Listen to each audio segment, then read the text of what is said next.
I've been waiting.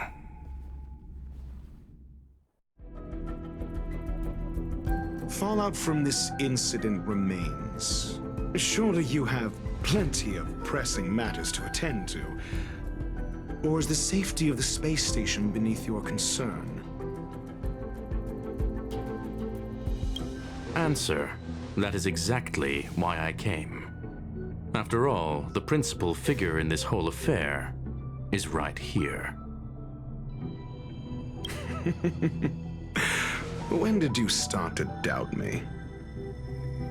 When one is immersed in academic research, skepticism comes far more naturally than belief.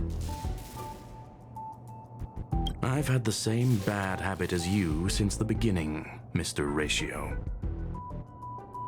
I must say, I'm quite honored, Mr. Screwlum. But do explain, why opt for silent wisdom when you already had the pieces of the puzzle? For curiosity's sake. Affirmation. I made the same decision as you, to accompany and observe. Oh, and when did you become convinced? Objectively speaking, aside from some minor spiritual trauma, no researchers were hurt in this attack, which never aligned with the Annihilation Gang's modus operandi. Logic, a third party saved them.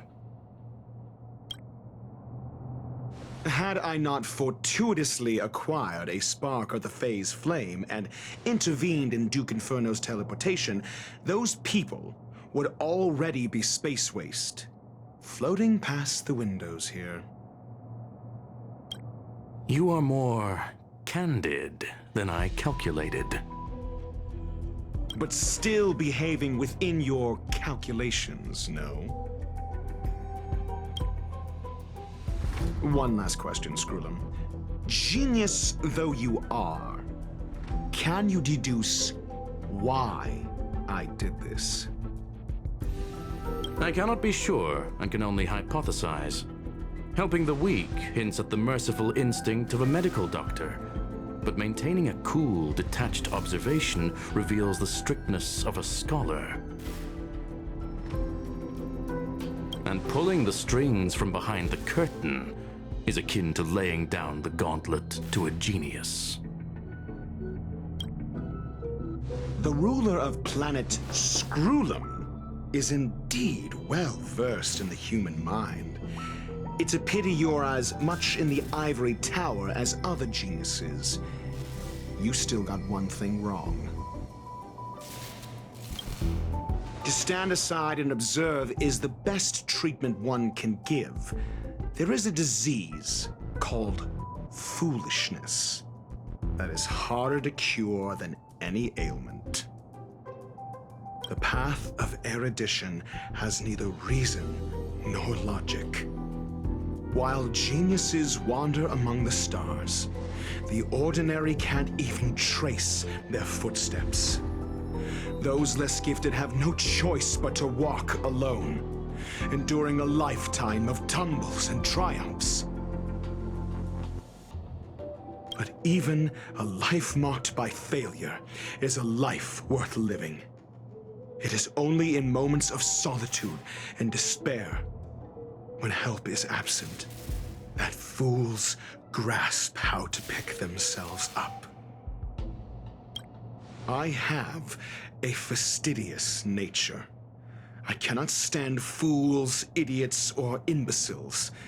Seeing them fills me with dread.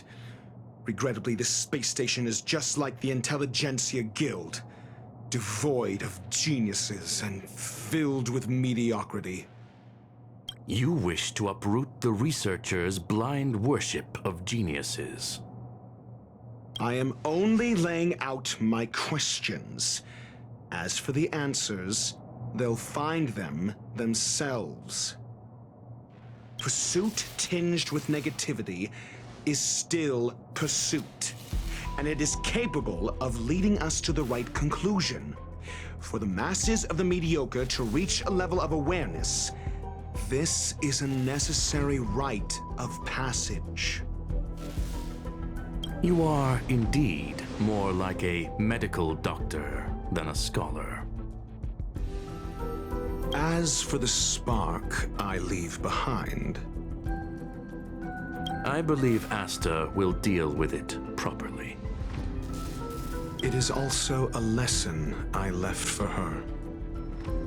With that, I take my leave. I look forward to future encounters with such brilliant minds. Let's hope they're as memorable as those we had today.